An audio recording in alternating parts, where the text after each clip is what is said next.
하나님의 귓가를 울리는 아름다운 찬양이 된 줄로 믿습니다. 아멘. 오늘 우리 함께 말씀을 시작하면서 성경을 들고 선포해 보려고 합니다. 여러분 성경 있으시면 함께 들고 따라해 주시기 바랍니다. 하나님 말씀은 나의 능력입니다. 하나님 말씀은 나의 소망입니다. 하나님 말씀은 나의 모든 불가능을 가능케 하십니다. 아멘. 이 능력이 나타나는 오늘 이 시간 되길 소망합니다. 우리 옆을 한번 봐주시겠습니까? 옆에 어떤 분이 계십니까? 옆에 있는 분 잘 알고 계신가요? 어떻게 천사 같은 얼굴입니까? 얼굴만 봐도 이 사람이 어떤 삶을 사는지 알 것 같으세요?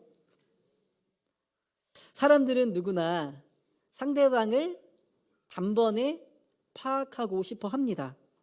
그래서 아주 오래전부터 인류는 사람을 쉽게 파악할 수 있는 방법을 연구해 왔습니다. 동서고금을 막론하고 별자리나 관상, 심지어 사주팔자 이런 것들을 통해서 그 사람을 꿰뚫어 볼 수 있다라고 생각을 했습니다.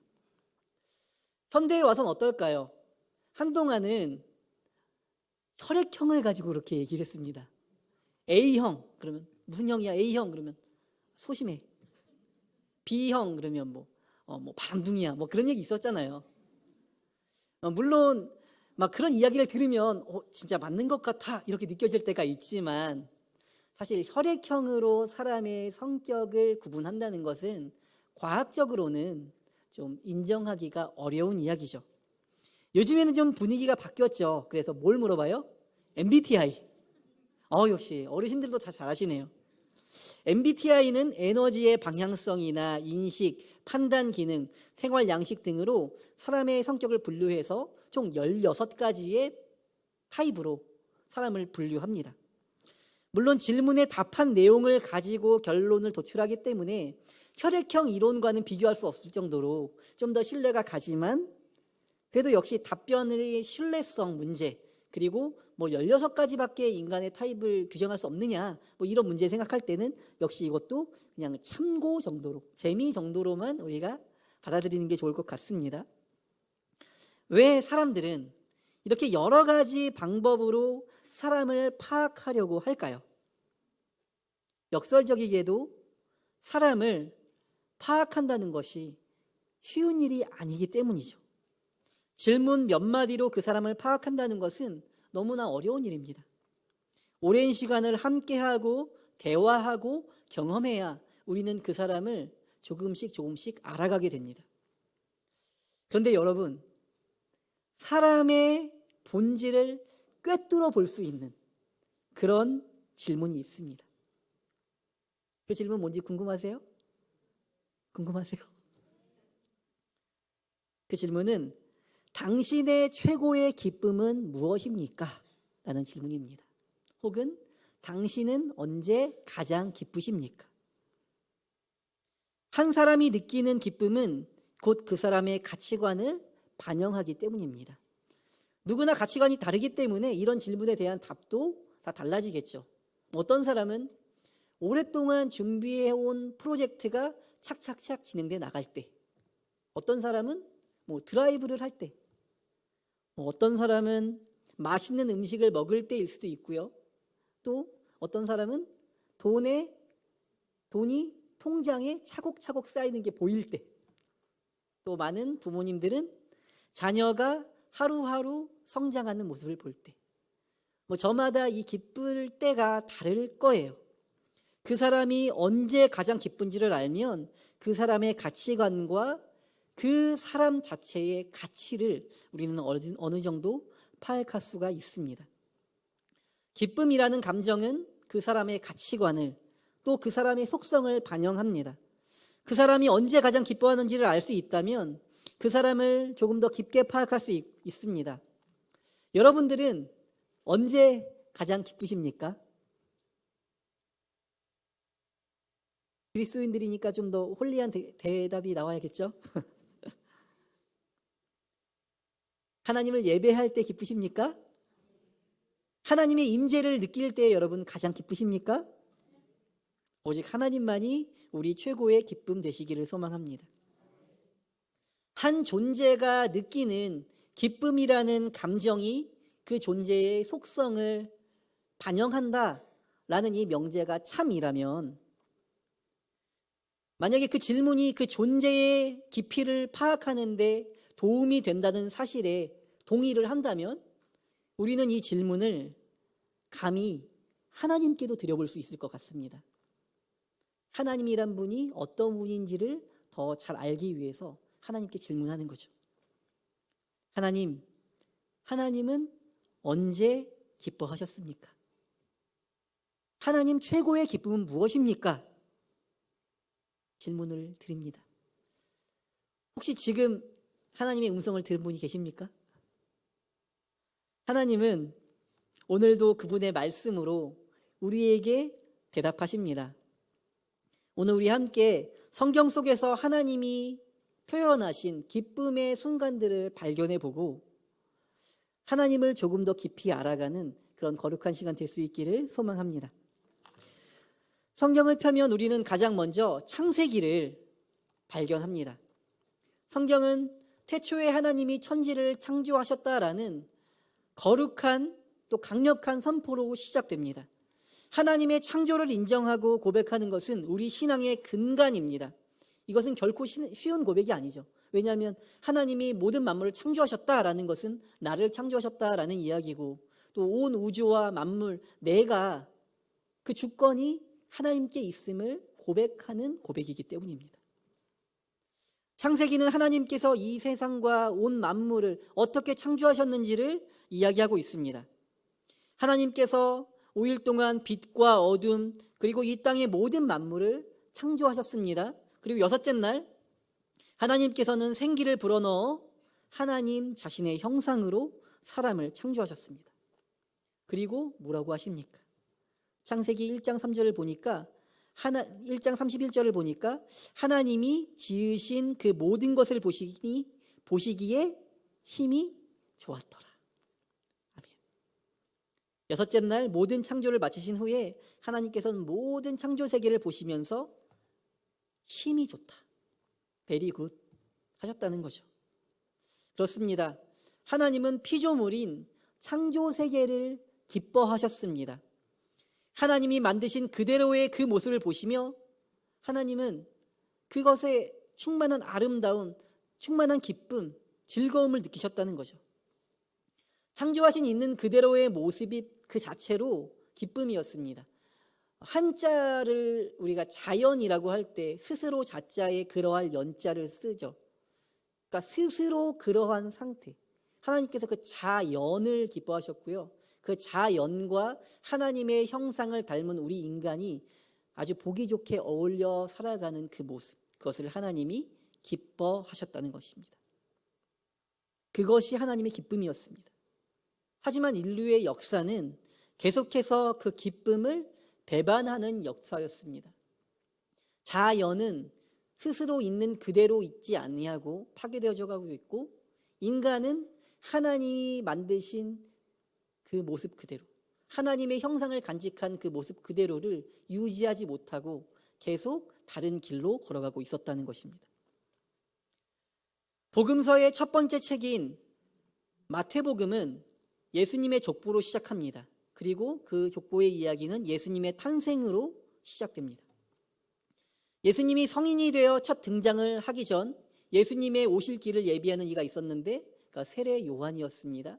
세례 요한은 회개하라 천국이 가까이 왔느니라 라고 외치면서 많은 사람들에게 세례를 베풀었고, 많은 사람들이 세례를 받고 세례 요한의 제자가 되었습니다. 세례 요한의 제자가 너무나도 많아져서 사람들이 심지어는 세례 요한을 메시아가 아닌가라고 착각할 정도로 세례 요한은 명망이 높았지만 세례 요한은 겸손했습니다. 아직 공생애도 시작하시지 않은 예수님을 가리켜서 내 뒤에 오시는 이는 나보다 능력이 많으시니 나는 그의 신을 들기도 감당하지 못하겠노라 라고 말합니다. 이후에 예수님이 자신에게 찾아와 세례를 받으려고 할 때도 예수님께 내가 당신에게 세례를 받아 마땅한데 제가 어떻게 예수님께 세례를 주겠습니까? 이렇게 거부를 했지만 예수님께서 하나님의 의를 위해서 허락하라라고 말씀하셨을 때 그 말씀에 순종해서 예수님께 세례를 베풀었습니다. 세례 요한이 예수님께 세례를 베푼 그 순간부터 예수님의 공생의 사역이 시작되는 거예요. 그 공생의 사역이 시작되는 순간을 성경이 어떻게 기록하냐면요, 세례를 마치고 예수님이 물 밖으로 나오셨을 때 하늘 문이 열리고 그곳으로부터 하나님의 소리가 들렸습니다. 마태복음 3장 17절에 이 말씀이 있는데요, 하늘로부터 소리가 있어 말씀하시되 이는 내 사랑하는 아들이요 내 기뻐하는 자라 하시니라. 아멘. 기뻐하는 자. 그렇습니다. 하나님은 독생자이신 아들 예수 그리스도를 기뻐하셨습니다. 우리 부모님이 우리를 너무 사랑하시듯이, 우리가 우리의 자녀들을 사랑하듯이, 그렇게 예수님은 아버지 하나님의 가장 큰 기쁨이었습니다. 제가 사역을 하다 보면 많은 성도님들과 이제 연락을 주고 받잖아요. 카톡을 보면 카톡 프로필 사진이나 뭐 휴대폰 배경화면을 봤을 때 많은 분들이 자신의 자녀를 배경화면으로 해놓거나 프로필 사진으로 꾸며놓은 것들을 보게 됩니다. 한 심리학자가 말하기를 부모는 자녀를 자기 자신과 동일시하는 경향이 있다고 합니다. 심지어는 자녀에 대해서 이야기할 때와 내가 내 자신에 대해서 이야기할 때에 뇌를 분석해 보니까 그 두 경우 둘 다 뇌에 활성화되는 부분이 비슷하대요. 그러니까 뇌가 나와 내 자녀를 동일하게 착각할 만큼 그만큼 부모는 자녀를 사랑한다는 거죠. 그렇게 자식 사랑이, 자식을 자랑하는 것이 나의 자랑이 되고 자식의 아픔이 나의 아픔이 되곤 합니다. 우리 권사님들도 그렇죠. 다 모여 있으면 핸드폰 딱 해가지고 손주 자랑 하시고, 그리고 이제 자랑 애들 어딘 좋은 학교 간 것도 자랑하시고, 또 그런 자랑도 많이 하시더라고요. 아, 근데 손주는 오지 말라 그래도 그렇게 와. 오지 말라 그래도 귀찮은데 그렇게 와. 또 자랑이잖아요. 여러분, 근데 법칙 있는 거 아시죠? 손주 자랑할 때는 10,000원 내놓고 하는 거. 아, 잘 아시네요.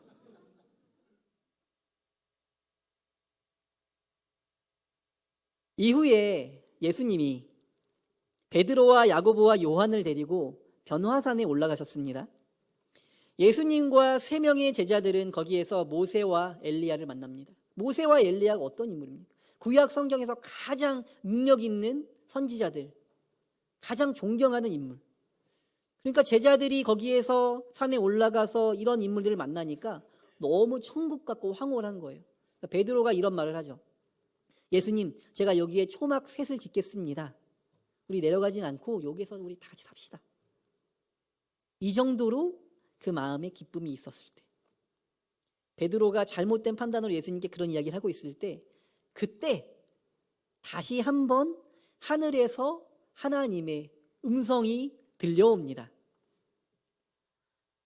마태복음 17장 5절의 말씀인데요, 베드로가 말할 때에 하나님의 음성이 들렸는데 호련히 빛난 구름이 그들을 덮으며 구름 속에서 소리가 나서 이르시되 이는 내 사랑하는 아들이요 내 기뻐하는 자니 너희는 그의 말을 들으라 하시는지라.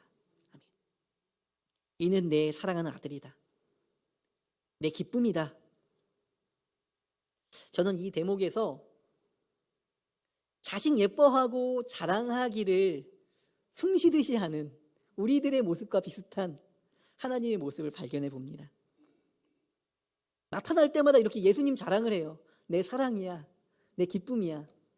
예수님도 10,000원 내놓고 자랑하셨어야 될 것 같은데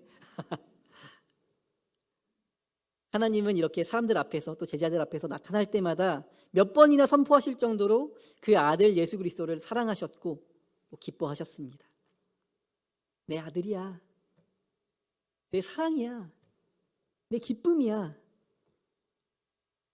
우리의 자녀들이 우리의 기쁨이듯 예수님은 하나님의 기쁨이셨습니다. 독생자 아들 예수님은 하나님 최고의 기쁨이 되시기에 부족함이 없는 충분한 존재이셨습니다. 그런데 요한복음 3장 16절은 뭐라고 말합니까? 하나님이 세상을 이처럼 사랑하사 독생자를 주셨으니. 하나님이 그렇게 사랑에 맞지 않으시던, 그렇게 기뻐하시던 예수 그리스도를 우리를 위해, 우리를 사랑하셔서 주셨다는 것입니다. 성경을 둘로 나누면 구약 성경, 신약 성경인데, 그래서 이게 두 개의 책이 아니죠. 구약 성경과 신약 성경은 예언과 성취라는 구조로 완벽하게 연결되어 있는 한 권의 책이죠. 예수님의 오심을 가장 실감나게 예언하고 있는 구약의 말씀은 이사야서입니다. 이사야서는 예수님이 오시기 전에 700여 년 전에 기록이 되었는데, 특히 오늘 본문인 이사야 53장을 보면 예수님에 관한 묘사, 특히 그 고난에 대한 묘사가 놀라울 정도로 일치를 한다고 합니다. 그래서 후대에 있었던 이 역사학자들은 너무나 일치되는 이야기가 나오니까 이거 나중에 예수님 온 다음에 쓰여진 책이 아니냐라고 했을 정도로, 그 정도로 일치하는 내용들이라는 거죠. 이사야 53장은 예수님께서 이 땅에 오셔서 당하실 고통, 멸시와 슬픔, 그 고통의 의미를 상세히 예언하고 있습니다. 심지어는 예수님의 외모에 관해서까지 언급을 하죠. 그 핵심 내용은 죄 없으신 하나님의 아들 예수님께서 우리의 죄를 대신 짊어지고 어린 양처럼 고난을 당하실 것이라는 예언입니다. 그런데 우리가 오늘 함께 읽은 본문 이사야 53장 10절은 그 예수님께서 고난당하게 하시기를 하나님께서 기뻐하셨다라고 기록합니다. 이사야 53장 10절 말씀 함께 읽어보겠습니다. 여호와께서 그에게 상함을 받게 하시기를 원하사 질고를 당하게 하셨은즉 그의 영혼을 속건 제물로 드리기에 이르면 그가 씨를 보게 되며 그의 날은 길 것이요 또 그의 손으로 여호와께서 기뻐하시는 뜻을 성취하시리로다. 아멘. 그에게 상함을 받게 하시기를 원하사 그의 손으로 여호와께서 기뻐하시는 뜻을 성취하시리로다. 원하다와 기뻐하다라는 단어는 모두 히브리어 원어로는 헤페츠 혹은 하페츠라는 단어인데 모두가 기뻐하다라는 뜻입니다. 하나님께서 예수님을 이 땅에 보내셨고 예수님은 우리를 위해 고통당하시고 십자가에 달려 죽으셨습니다. 그런데 그 모든 일들이 하나님이 기뻐하시는 하나님의 계획이었다라고 오늘 말씀이 증언하는 것입니다. 여러분께 질문 드립니다. 예수 그리스도는 누가 죽였습니까? 유대인입니까? 바리새인입니까? 빌라도입니까? 로마 군인입니까? 아니면 우리가 흔히 잘 알고 있는 대로 나입니까? 아니요. 근데 오늘 본문을 보니까요, 그게 정답이 아니에요. 예수님은 하나님이 죽이신 거예요. 예수님께서 십자가의 대속제물로 죽는 것이 하나님의 계획이었다면 하나님이 죽이신 거죠. 예수님이 그렇게 울부짖어 애원하면서 겟세마네 동산에서 나의 원대로 이 잔을 나에게서 벗어나게 해주세요. 그렇게 울부짖어 기도하면서도 나의 원대로 마시고 하나님의 원대로 하옵소서 기도했는데 하나님의 원대로 예수님을 십자가에 달려 돌아가시게 하셨으면 하나님이 죽이신 거죠. 심지어 그 자신의 사랑하는 아들을 자신의 손으로 기쁘게 죽이셨다라고 오늘 말씀이 기록합니다. 왜요? 그만큼 우리를 더 사랑하시기 때문에. 그것은 하나님께서 아들 예수님을 사랑하시지 않기 때문이 아니었습니다. 우리가 우리의 자녀를 사랑하듯, 아니 그 이상으로 하나님은 예수님을 사랑하셨습니다. 사람들 앞에 나타나셔서 공개적으로 내 기쁨이다, 내 사랑이다, 내 아들이다 계속 말씀하시잖아요. 그런데 우리를 구원하시는 일이 하나님의 더 큰 기쁨이기 때문에 하나님은 당신의 원대로 예수님을 십자가에 못 박히도록 내버려 두셨습니다. 그 하나님이 기뻐하시는 완벽한 계획 때문에 우리는 구원받았고 우리가 그분의 자녀가 된 줄로 믿습니다. 이 놀라운 사랑을 받은 우리는 지금 무엇을 하고 있습니까? 우리는 그냥 이 감격에 멈춰 있어서는 안 됩니다. 오늘 또 읽었던 히브리서의 본문 13장 12절을 보면 예수님께서는 그 백성을 거룩하게 하시려고 성문 밖에서 고난을 받으셨다라고 기록합니다. 13절에서는 그러므로 우리도 그의 치욕을 짊어지고 영문 밖으로 그에게 나아가자고 말합니다. 영문 밖은 무엇입니까? 성 밖이고요. 우리들이 만들어 놓은 우리의 공동체, 우리의 바운더리, 우리의 가족, 그것을 넘어서는 곳이 성문 밖, 영문 밖입니다. 우리들 안에만 머물지 말고 예수님께서 하신 것처럼 밖으로 나가야 한다는 것입니다. 우리는 그 사랑에 도취돼서, 구원에 도취돼서 우리 안에만 머물러서는 안 됩니다. 이 교회 밖으로, 지역 밖으로, 더 나아가서는 해외로 그분의 사랑을, 우리가 받은 그 사랑을 들고 나가야만 한다는 것입니다. 우리만 행복하고 감격하고 우리만 누리는 것에 어떤 유익이 있겠습니까? 우리는 이 기쁨을 들고 성 밖으로 나가야 합니다. 성 밖으로 나가서 무엇을 하겠습니까? 히브리서 13장 16절 말씀 우리 함께 한 목소리로 읽어보겠습니다. 오직 선을 행함과 서로 나누어 주기를 잊지 말라. 하나님은 이 같은 제사를 기뻐하시느니라. 아멘. 그렇습니다. 하나님께서는 우리가 나아가 선을 행함으로 드리는 제사를 기뻐하십니다. 우리가 이웃에게 선을 행하고 나누어 주는 것, 그것이 곧 하나님이 기뻐하시는 제사라는 것입니다. 어제와는 다른 삶으로, 세상이 이해할 수 없는 큰 사랑으로 세상을 섬기는 것입니다. 이 세상에서 다시 예수님의 이름이 다시 거룩히 여김을 받으실 수 있도록 우리는 영문 밖으로 나아가 선을 행하는 삶의 예배를 드려야 할 때입니다. 주일마다 예배에 나와서 여기서 1시간 예배하고 아무리 은혜 받았다고 해서, 아무리 아멘 크게 외쳤다고 해서 돌아가서 예배가 우리의 삶으로 증명되지 않는다면, 우리의 삶에 아무런 영향도 미치지 못한다면 그런 예배가 무슨 소용이 있겠습니까? 그런 예배는 살아있는 제사, 하나님이 기뻐하시는 제사가 아닙니다. 세상으로 나아가 선을 행함으로 하나님이 기뻐하시는 제사를 올려드릴 수 있기를 간절히 소망합니다. 말씀을 정리합니다. 오늘 우리는 하나님이 어떤 분이신가를 더 깊이 알기 위해서 하나님께 질문해 보았습니다. 하나님은 언제 기뻐하셨습니까? 먼저 하나님은 피조물인 모든 창조 세계를 기뻐하셨습니다. 또 하나님은 그분의 독생자 아들이신 예수 그리스도를 기뻐하셨습니다. 그런데 하나님은 그 예수님이 우리 대신 죄를 짊어지고 십자가에 달려 죽게 하시기를 기뻐하셨습니다.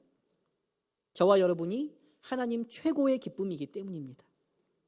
우리를 기뻐하신 하나님은 우리가 예수님을 닮아 사랑을 전함으로 그렇게 올려드리는 진정한 삶의 예배를 기뻐하십니다. 사랑하는 성도 여러분, 여러분이 하나님의 가장 큰 기쁨입니다.